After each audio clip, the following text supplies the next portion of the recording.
Question intéressante. Avec cette censure de plus en plus présente, vous en pensez quoi des bitcoins non KYC? Donc, tu sais, tout ce qui est lié à la fongibilité du bitcoin. On en avait même parlé ensemble avec tout ce qui était lié Ouais. au minage. Tu avais, tu sais, sur les blocs, on pouvait inscrire, tiens, ça c'est un bloc qui a été miné aux États-Unis avec des Mmh. bitcoins qui sont purs, avec aucun historique, avec des bitcoins qui ont été teintés peut-être d'une activité illicite en 2013 avec Silk Road, la vente de drogue et tout. Voilà, toute cette question en fait de fongibilité, de traçabilité pourrait peut-être amener à un moment donné à donner des prix différentiels au Bitcoin en fonction de son historique ou en fonction de ce qui aura été fait. D'ailleurs, on l'avait vu aussi, tu sais, tu avais certains Satoshi spéciaux, tu en avais parlé sur une des vidéos YouTube, Ouais, les rares avec, sats. Ouais, c'est ouais, justement, je peux laisser finir pour parler de la théorie des ordinals et en ah, fait par me exemple. dire que ça n'existe plus. Pour moi, la fongibilité du bitcoin n'existe plus. Parce qu'à partir du moment où tu es capable de référencer n'importe quel satoshi avec un numéro d'identifiant, tu n'as plus cette fongibilité. Le principe de la fongibilité, c'est de pouvoir échanger 2 éléments et de ne pas pouvoir les distinguer. Ces 2 éléments qui sont exactement les mêmes. À partir du moment où tu as un élément qui a un identifiant, tu ne peux plus avoir cette fongibilité.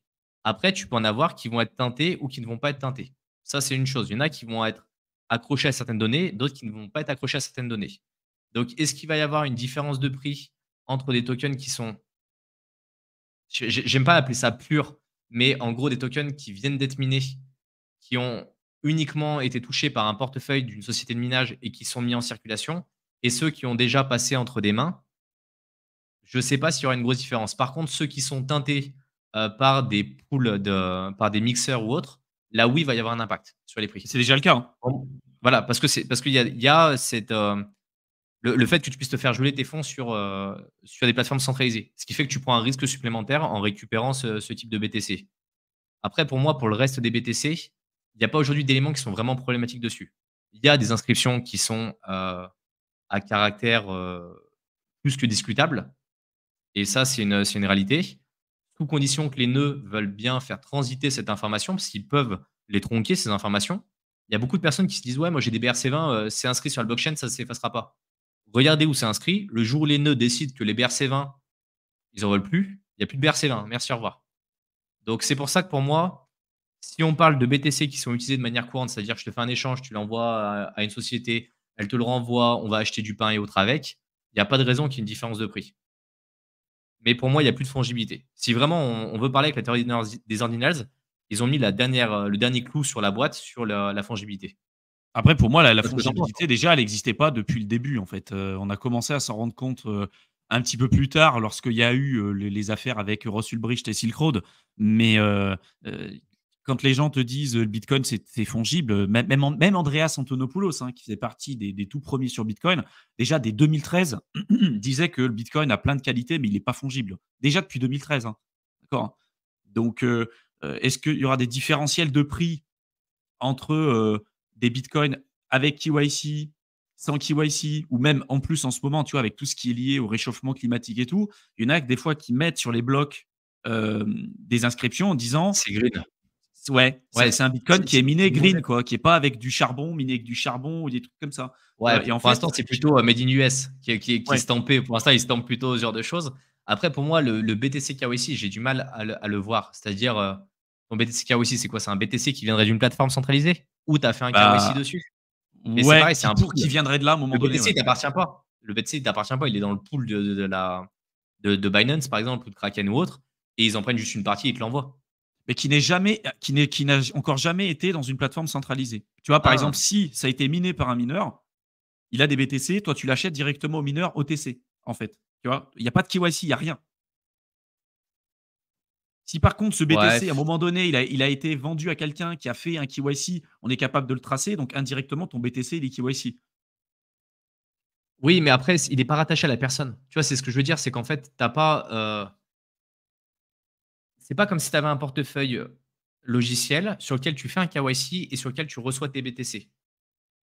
Dans l'UTXO, tu pourrais avoir quelque chose qui te dit, bah, telle personne a tant de montants et autres. On pourrait avoir un peu cette corrélation-là. Quand tu es sur une plateforme centralisée, c'est ni plus ni moins qu'un énorme pool, en fait, où ils viennent piocher dedans pour redispatcher.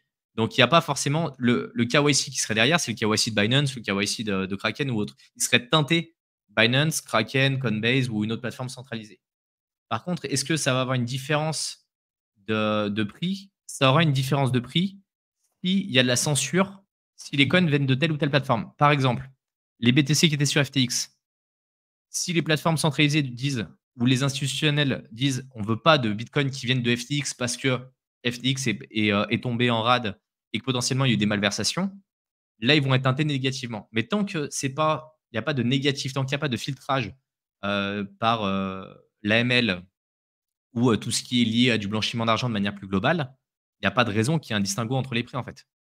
Ton billet, ton billet de 100 dollars, il n'a pas une différence de prix si il n'a pas de marqueur particulier. Il y a bien sûr les numéros de série qui fait que potentiellement il peut être unique parce qu'il y a des collectionneurs qui vont l'acheter. Mais pour 99% des personnes, un billet de 100 dollars, c'est un billet de 100 dollars. Sauf s'il a été teinté par un casse d'une banque où il y a une trace d'encre indélébile et autres, où là plus personne n'en veut, où il va avoir moins de valeur. Ou s'il y a du sang dessus parce qu'il a été utilisé dans de la drogue et autres. Tu vois, pour moi, c'est la seule raison qui fait qu'en fait, il pourrait y avoir une différence de prix. Mais sinon, il n'y a pas lieu d'être en fait. Bah, en fait, c'est l'idée de base, je pense, de P2R, c'est peut-être de se dire, vu qu'aujourd'hui, on commence à avoir beaucoup de censure et tout, en fait, avoir un Bitcoin qui est clean à 100%, qui n'a pas touché une plateforme d'échange centralisée, que tu achètes auprès d'un mineur, qui en plus provient tu vois, d'énergie renouvelable et tout, tu te protèges peut-être de potentiels risques pour le futur. Après, on va chercher très loin, les gars. Euh, on va chercher très loin, hein, mais là où beaucoup de gens vous disent que tous les bitcoins sont identiques, aujourd'hui, la réalité, c'est que c'est pas le cas, quoi. Mais il y aurait tellement de choses à dire sur ce sujet. Réflexion super intéressante, justement, de Nemeo qui dit un BTC mixé qui a été blanchi, donc revendu par l'État américain ou allemand, comme il y a eu lors des saisies, quid de la réaction des exchanges vis-à-vis de ces nouveaux BTC? Eh bien, ça, c'est une très bonne question. C'est une Ouais. très bonne question et en fait, ça dépend de comment les logiciels vont être câblés.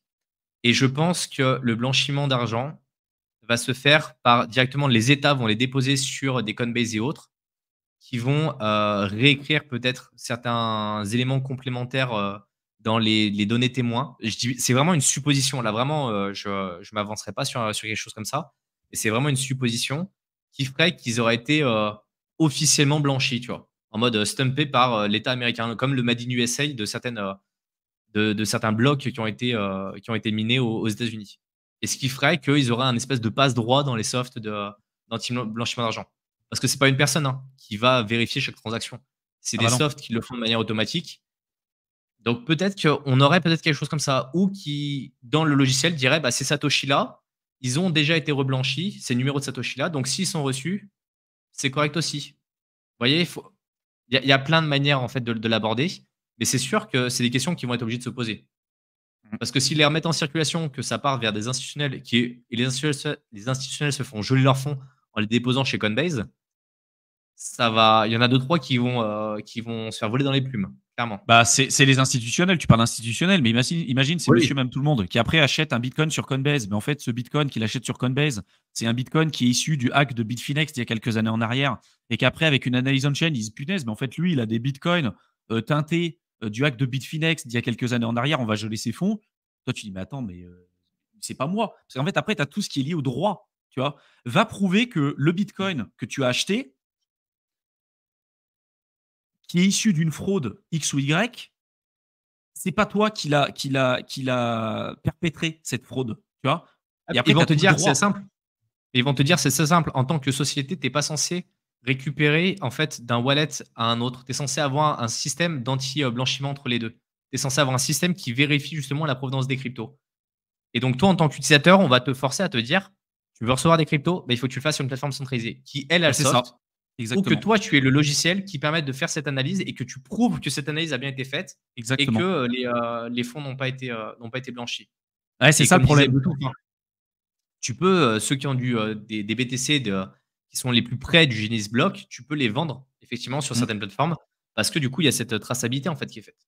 mm. Et surtout, moi, tu vois, je me posais la question, je me dis, en fait, ceux qui sont dans l'idée libertarienne et de se dire, vas-y, j'utilise plus, un peu comme nous, tu vois, les plateformes centralisées et tout, il y a un risque auquel beaucoup de gens sont confrontés, ils ne le savent pas forcément, c'est qu'en fait, si vous achetez du Bitcoin, même sur Ether, tu as du wrap Bitcoin tokenisé et tout, ou sur d'autres blockchains, mais que vous achetez d'une manière ou d'une autre vos bitcoins ou vos cryptos de manière décentralisée, uniquement de manière décentralisée. Là, vous n'avez pas tous les contrôles que sont obligés de faire aujourd'hui les plateformes centralisées pour, tu vois, pour suivre l'origine des fonds et tout ce qui s'ensuit, comme l'a dit Mickaël. Et donc, vous pouvez vous retrouver potentiellement avec des cryptos qui sont teintés. J'avais fait beaucoup de vidéos sur YouTube pour qui c'était le cas. Des gens qui avaient acheté sur Bisq et sur tout un tas de protocoles du Bitcoin, de l'Ether, et en fait qui étaient passés au préalable sur Tornado Cash, sur des mixeurs de Bitcoin, sur plein de trucs. Et quand les mecs, après, ils ont voulu cash out, ils ont voulu récupérer leur argent, ils ont envoyé la thune sur les plateformes centralisées, gelée. On leur a dit, bah non, votre argent, c'est bloqué parce que ça provient d'une activité illicite. Maintenant, pour que vous puissiez récupérer votre argent, prouvez-nous, c'était ça le truc, prouvez-nous que vous n'êtes pas à l'origine de cette problématique.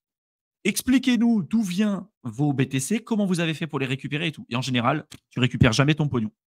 Ça, c'est un risque auquel beaucoup de gens sont confrontés. Ils ne le savent pas. Et la seule manière aujourd'hui pour pouvoir te protéger de ça, à l'heure actuelle, malheureusement, c'est de faire ce qu'on dit depuis le départ. C'est de n'utiliser les plateformes d'échange centralisées pour le pont fiat crypto, crypto fiat, pour te procurer tes cryptos ou pour les vendre sur les plateformes centralisées. Parce qu'en fait, ils sont Exactement. obligés de mettre ce contrôle. Si tu le fais autrement, donc tu essaies d'acheter sur Bisq et tout, au-delà de toutes les contraintes techniques, j'en parle même pas, mais c'est de te retrouver avec une pauvre crypto qui est teintée d'une histoire ou d'un historique peu reluisant, et que derrière, tu ne pourras pas utiliser comme tu veux, et qui aura peut-être des valeurs différentielles avec une liquidité différente parce que tu ne pourras pas vraiment en faire ce que tu veux. Donc, c'est un peu la patate chaude et tu peux te retrouver avec ça vraiment pendant longtemps. Imagine, tu dis, je fais du buy and hold avec du Bitcoin et tu le gardes pendant 20 ans. Ton Bitcoin, il a énormément augmenté. Et au moment où tu veux cash out, tu te rends compte que ton Bitcoin, il est teinté d'un truc. Genre, ça fait 20 ans que tu te le tapes. Compliqué, hein. Et j'avais montré un logiciel comme ça où on pouvait mettre notre adresse pour voir un peu les différentes teintes de ce qu'il pouvait y avoir dedans. Et oui, ça, c'est la plus grande problématique en fait.